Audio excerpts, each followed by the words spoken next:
लागल हलुआई बा पूरी मिली जान हो बिया है विदाई बा मोटाइना ओतना तो पन खा के थूक दिहिले जितना की ओकर कमाई बा चुप रह खाली ऐसे हीरो बोलना काले से लागल हलुआई बा जान हो बिया है विदाई बा ओतना तो पन खा के थूक दिहिले जितना की ओकर कमाई बा घरे बुनिया छनात बाटे बेसन में मन में लड्डू फूटा की अच्छा। होई सुनते दिमाग भभरे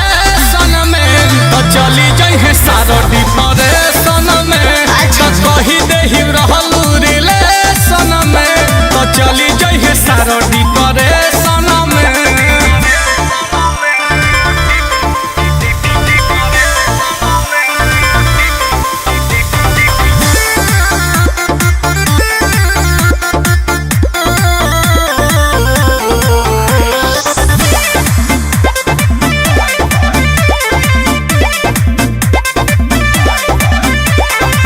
प्यार नहीं भइल मुकम्मल हो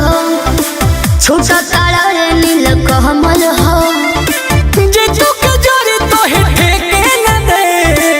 रोज निरहन रमल हो प्यार नहीं भइल मुकम्मल हो छोटा तारा रे नील कमल हो